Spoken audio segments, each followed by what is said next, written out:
Map fans, welcome back. Today we're looking at locator maps in QGIS's print layout. Recently I became a member of the British Cartographic Society. My membership means that I get a copy of the Cartographic Journal, a copy of Map Lines, and this great little book, Cartography and Introduction. And it's this book that inspired today's video. The book contains all sorts of tips and tricks about how to make better maps, and reading through this section on locator maps and inserts, I realised that I don't have a recent video on QGIS print layout. So by the end of today, we're aiming to recreate this map as it's a really good example of how to use locator maps. Let's go! Throughout this video, I'll be using QGIS 3.16, and the first piece of data we're going to use is taken from Natural Earth. It's the cross-blended hypso with shaded relief and water raster. I will also be referring back to the map that we're trying to recreate from the Cartography and Introduction book, and this video is chaptered, so if you need to skip to relevant sections, you can very easily. Here I am in QGIS, and the first thing I'm going to do is bring in the raster from Natural Earth. I'll just drop that into my layers, and it has defaulted to EPSG 4326 or WGS 84. Now my aim with this is just to get that main map window set up. So we need to be focused on Africa, and if I hold down Control and use my scroll wheel, I get a little more control over the scale that we're at. That looks pretty good. It's worth mentioning that the map in the book, we can only see half of that map. It is in itself an insert, and so just keep that in mind. My map might look slightly different with fewer inserts than the one shown in the book. Okay, so I'll stop there. Very simple map at the moment, and I'm just going to go to Project and go to a new print layout. And I could give this a name, or I could just hit OK and it will give me a default name. Now when we're in print layout, the first thing I need to do is to draw a map window or add a map. So if I click on that and draw a map, that will reflect what is currently in my QGIS main map window in the background. Now I can change the size of this after I've drawn it, so there's no problems there. And if you do need to reset the scale, then we have this handy button up here called Move Item Content, and that allows me to pan around the content itself. Again, we can use the zoom, and you can use the control on your keyboard to get some finer control over how you're zooming in. And if you need ultimate control, you can go over to the Map 1 properties or the map properties and set the scale manually.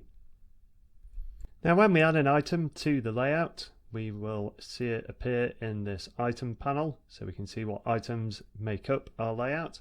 And below we'll have several different tabs. We've got one for the layout, so the page itself and the grid settings.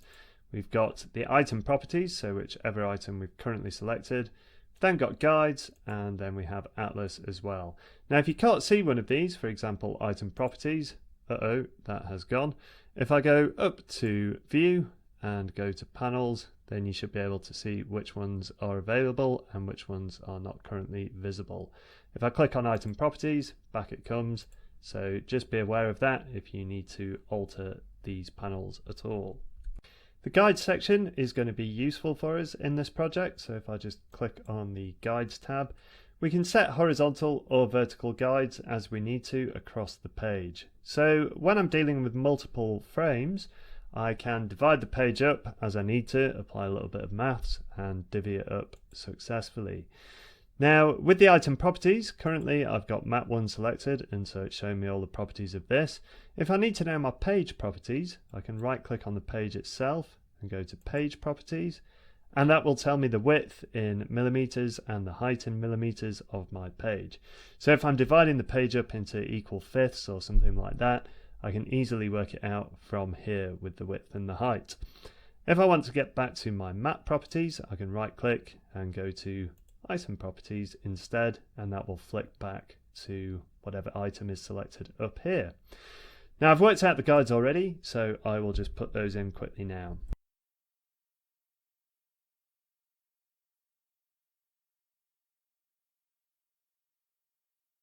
Now that I've set my guides up, you should be able to see these very faint red dotted lines on my layout page. And that allows me to really line up any frames that I'm working with. And if we go up to View, you can see here that I've got show guides. I've also got snap to guide set. So if I was to grab the handles and pull this down, it's going to snap every time it comes across one of these guides. Smart guides means that items on my layout page will snap to each other, and that'll become important later when we start labeling things. You can manage your guides, that'll take you over to here, and you can clear all your guides in one fell swoop if you want to as well. Now I've set my guides up with a little bit of space in between them so that we can have some white space between each map frame that we're putting in here. And if I grab the handles up here and pull them down, you can see how it snaps to my guides. So this will be our main map window that I'm putting on here. Now just eyeballing this, it looked like I might have a bit of a skinny gap over here on the vertical guide. So if I just go in and change this, that will update for us, and then I can grab my map and just make sure that it shuffles over and snaps to exactly where we want it. Now once you've placed and resized your frame, you may find that you need to change the extent a little bit, and we have a little button up here as well which does exactly the same as the one over on the left. Allows us to interactively edit our map extent. So if I click on that, we can shuffle this around a bit and make sure that we are happy with exactly where it is. Now we're going to end up with a lot of map frames in this project, and up in the top right in our items panel you can see that this one is called map 1. Now it can be very helpful to give these a meaningful name. So with this map 1, if I double click on it, it allows me to change the name, and I'm going to call this main map. Notice the icon as well, that rolling piece of paper. That means that this item is in fact a map. Now we're going to add our first island inset. So if I just select my main map and then use Ctrl+C and Ctrl+V, we'll get an exact replica of that map frame. I'll move it up to the top left. We're going to use 2 of these slots because we have kind of horizontally laid out set of islands. There we go, and over in our items panel you can see it's called it main map. I have it selected, and the one that I've got selected will always be highlighted in bold. So I'm just going to double click on the main map one and rename it to Canaries so I know which map I'm working with. So that's our Canaries map. Now I can use the interactive edit extent and move into the Canary Islands. There they are. Let's just use Control and zoom out a little bit to give us some space. That looks pretty good. Now you might notice that using a raster, this raster has been designed for a certain scale and we have zoomed in rather close on it. So it does look very pixelated and it doesn't look great. Now reading through the section on insets in the cartography book, there's one line here: it is important to remember that a larger scale inset should show more detail but to a similar specification, not simply be an enlargement of the area from the main map. And that is currently exactly what we've got here.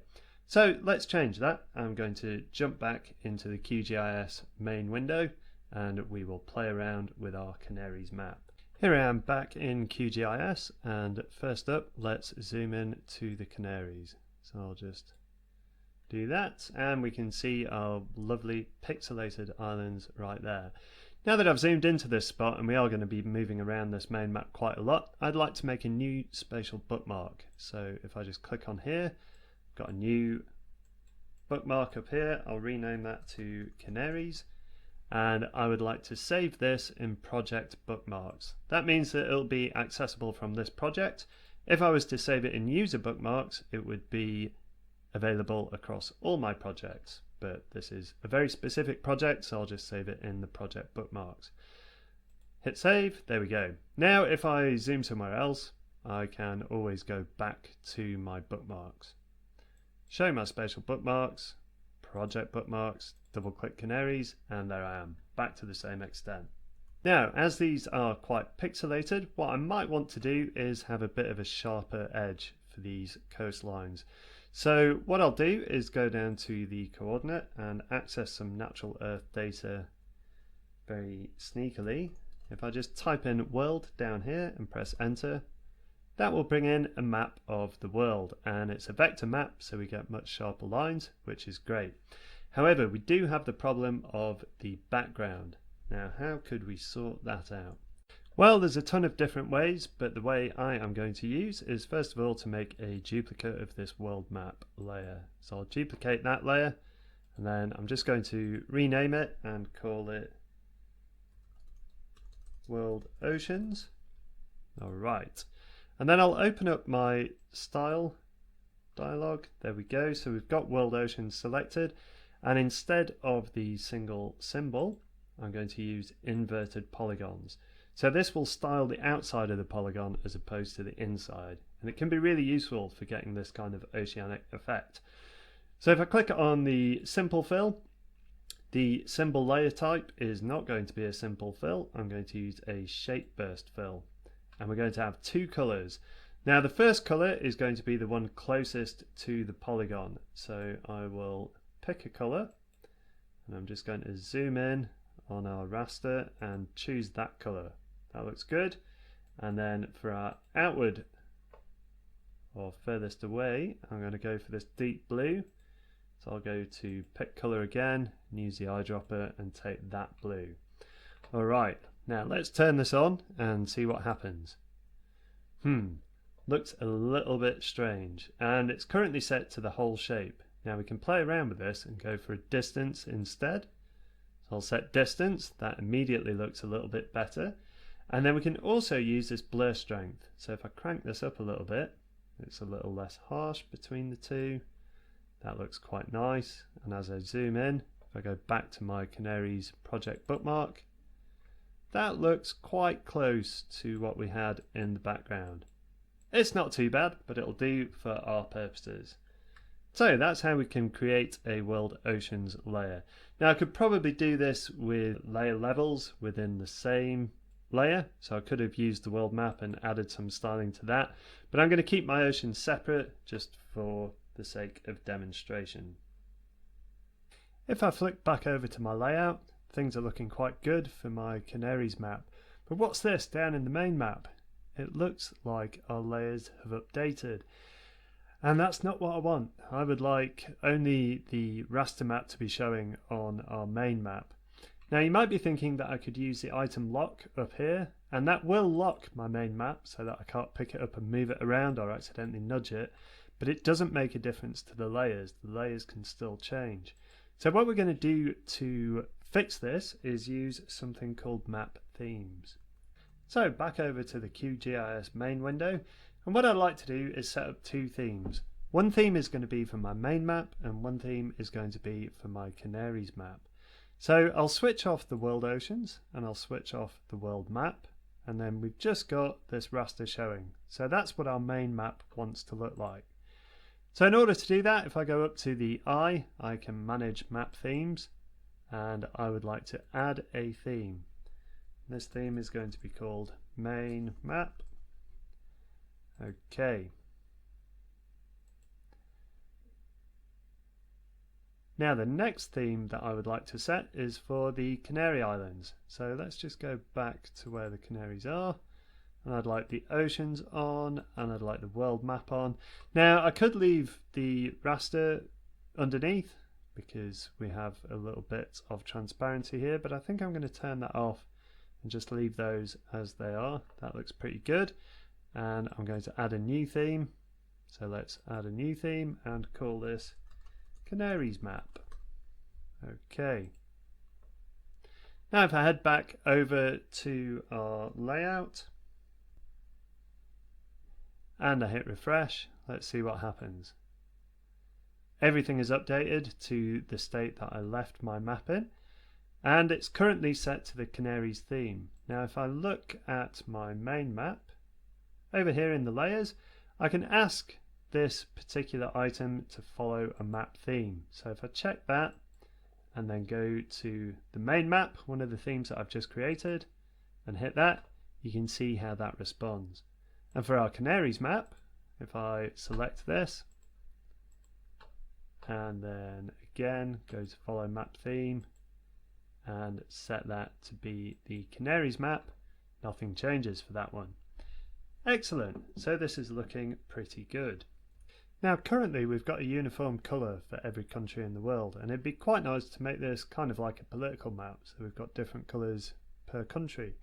And we can do this using a really neat tool called Topological Colouring. So I'm just going to close down my layer styling and then go up to processing and open up my processing toolbox, where we can find loads of different tools to do fun stuff with our data.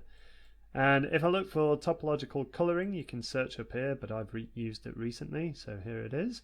And I'll just open this, and I'm going to use the world map as the input, and what this will do is, using a minimum number of colours, make sure that no adjoining features have the same colour. So any polygons side by side will definitely have a different colour. So I'm going to save this to a geo package, and it'll be in here. Save that, and I will call it world pol. Okay, so let's run that, and the processing algorithm will do its magic. Excellent. 5 colours were required, apparently.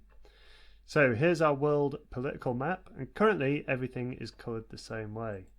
This is not what we wanted, but if we have a look in the attribute table, we have a new column called Colour ID, and this will give a number 1 to 5 to each of the countries. Excellent. So I'll shut that down, and then on the world pol, just going to open the styling panel. There we are. Now before I begin styling this, I want to set my symbol, and I'll just go into categorized, because we're going to categorize on that color ID field. Now I want the symbol to be set first of all, so that it will apply to all of our classified symbols. So in I go, let's configure this symbol. And I'd like the opacity to be at around 70%. That looks good. And for our fill color, that is going to be decided once we classify things or categorize things.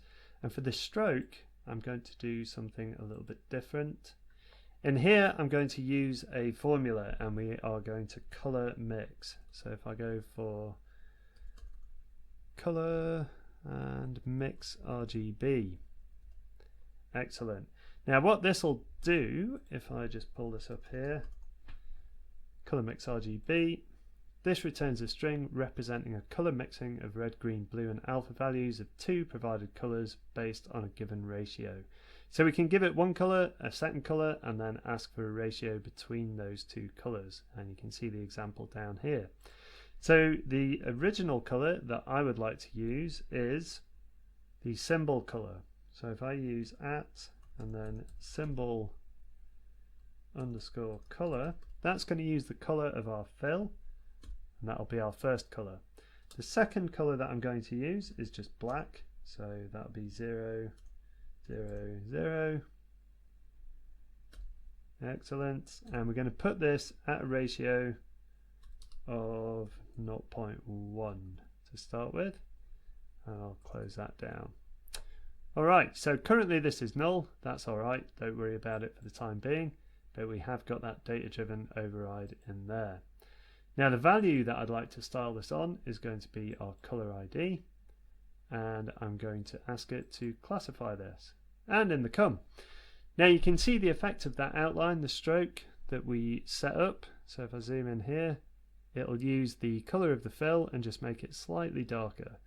So it's quite a nice effect, and this is not too bad as a political map, but we could also choose to go with a color ramp. So let's have a look what we've got in here. I'm going to go with set 3, I think. Alright, that looks nice. This blue's a little bit close to our oceans, so I might change that up.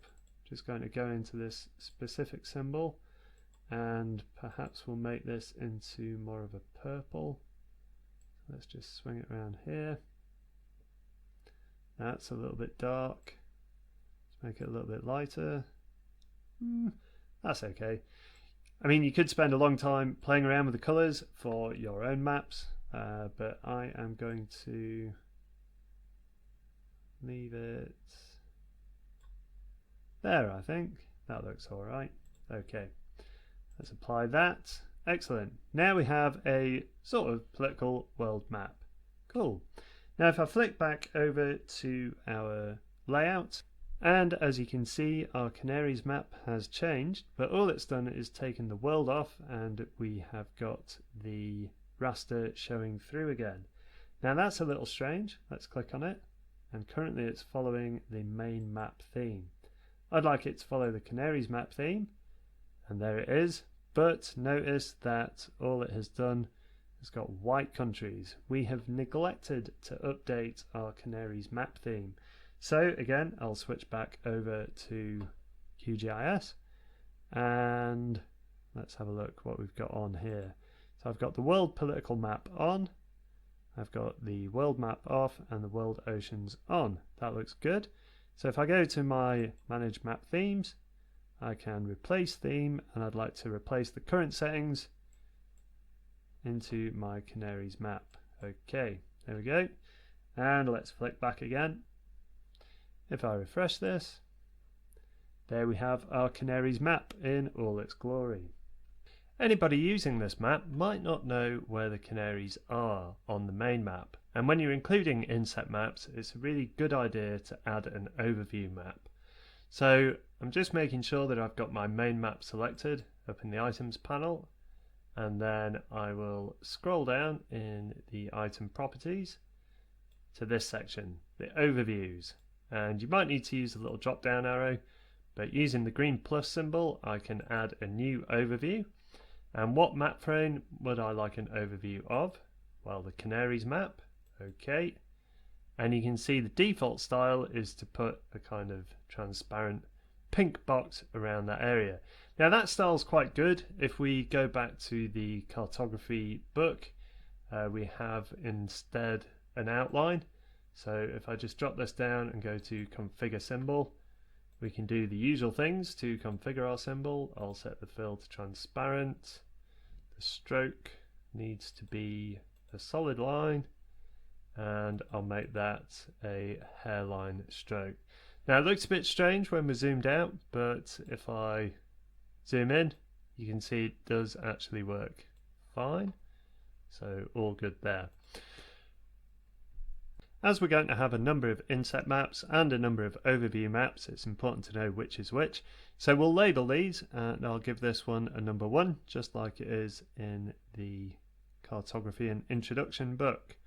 So I'll draw a little text box here, and the default text will be lorem ipsum. I'll just change that to a number 1. And I'd like this to be square, so let me just select that text box again. And if I scroll down here, position and size, the X and the Y is the position on the page in millimeters, and I would like to change the actual width of it to 5mm by 5mm. That looks good. I'll just lock the aspect ratio as well. And then if I zoom in a bit so we can see what's happening in here, I'm going to pick that up and just move it to there. Nice. In terms of our text, I would like the horizontal alignment to be central and the vertical alignment to be middle. Font color is going to be white, and then I'd also like to add a background. Let's turn the background on and let's go for a maroon color as per the book. So that looks quite good. Let's just deselect it and we can see what it looks like. Excellent.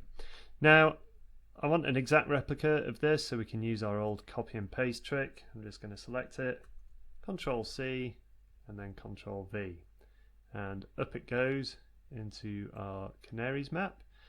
I'm going to let it snap to the corners, and then I'll use my directional arrows, nudge it down twice with the down arrow, to the right twice with the right arrow.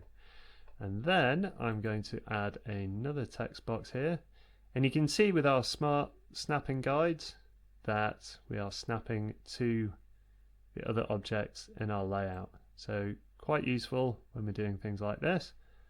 I'll just put that text box in there and add in Canary Islands so we know where we are. Alright, that looks good. I'll just change the alignment again so that it matches with our number. and whoops, justify is fine there, or left actually, vertical alignment in the middle, and let's give that the old 1, 2 across as well. Excellent. So now we've got a title of sorts for our Canary Islands inset. You may also want to add a grid into your Canaries map.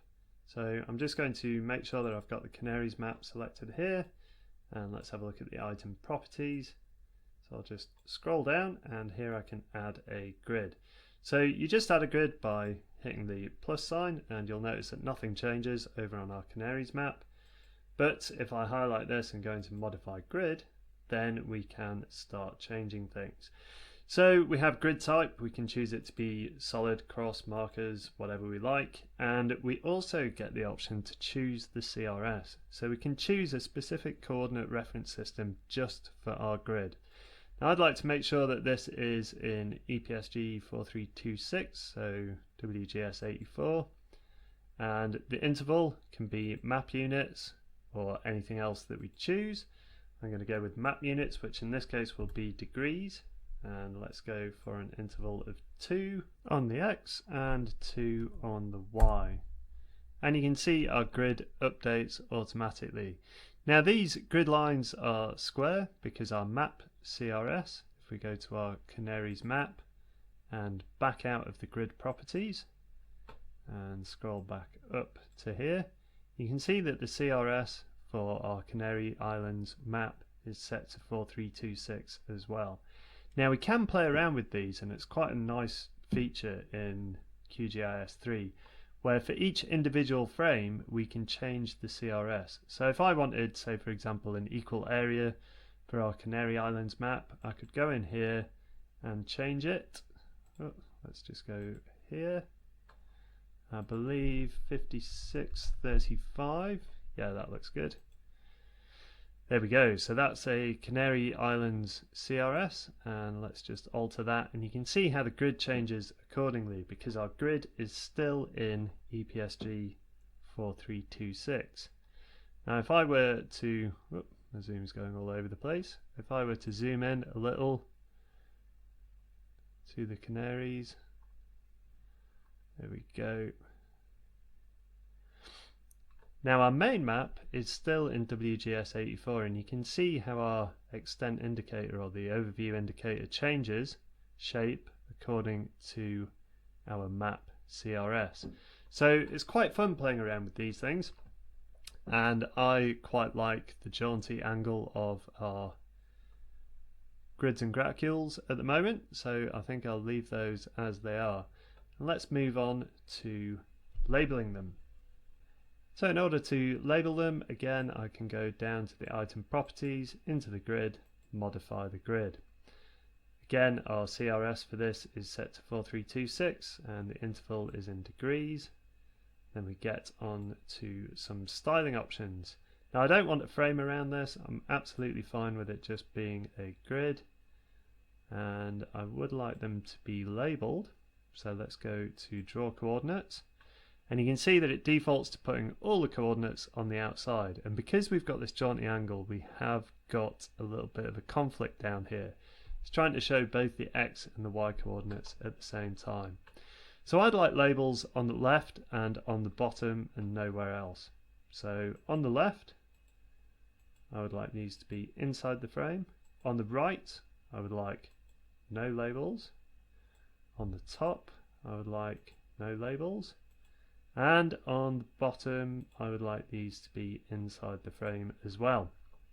Now we need to get rid of these conflicts, and so on the bottom, instead of showing everything, I would just like to show the X. Excellent. And on the left I would just like to show the Y. Very good. So that's cleaned it up a little bit.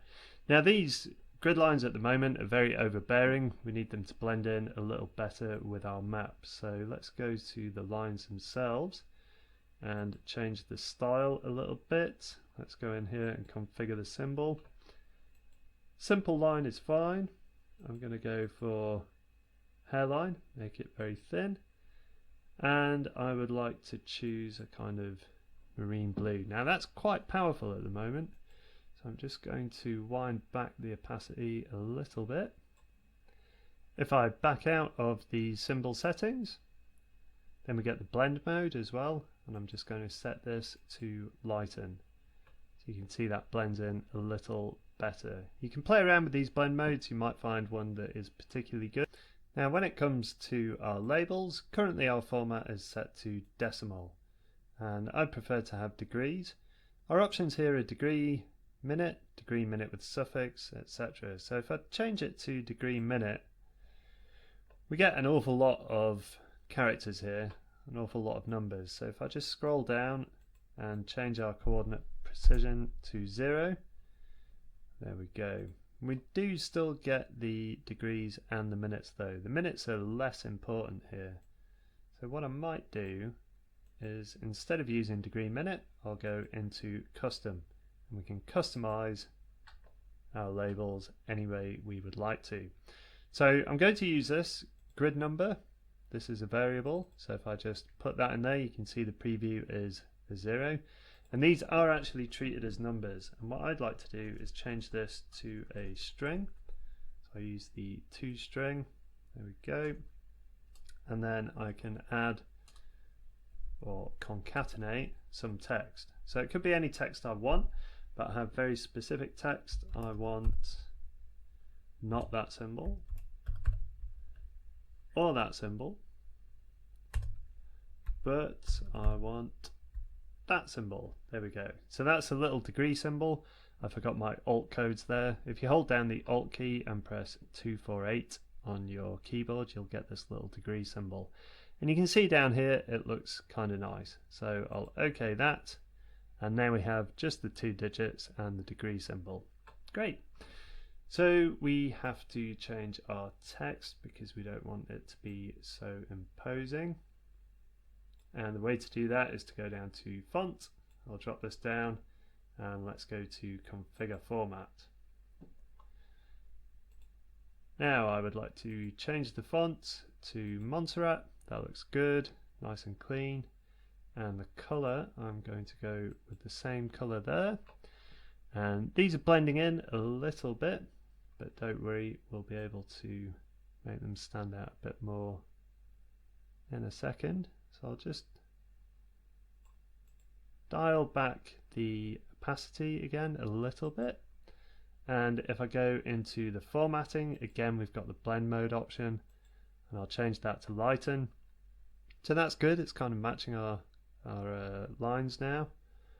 And then if I go back to map grid properties, for these labels I would like them on the left hand side to be above the tick. Okay, so now we're all labeled up. Very good.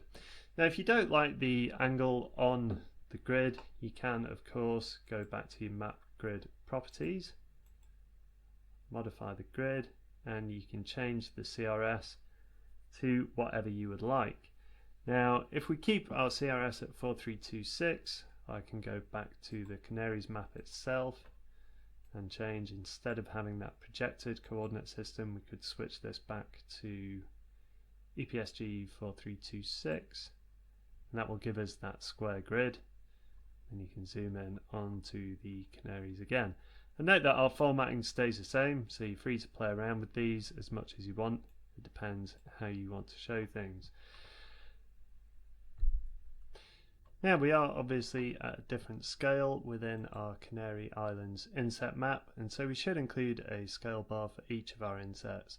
And again, you can just choose the scale bar here and draw it in. Let's draw this one in, and it comes in looking very obvious. So you can choose the scale bar on the items pane, and again go through all the options and set up a scale bar just the way you'd like it. So I'm going to do that now. The height, I would like that to be a lot less. Let's have it at 1.5 mil. Okay, and then let's change the style. Do not want a single box. I will have line ticks up. There we go. That all looks good. And then when we get to the display, you can choose the line style, the line color, etc. I'm going to change the font as a matter of urgency. I'll go to recent fonts and go for that Montserrat again. I'm going to wind back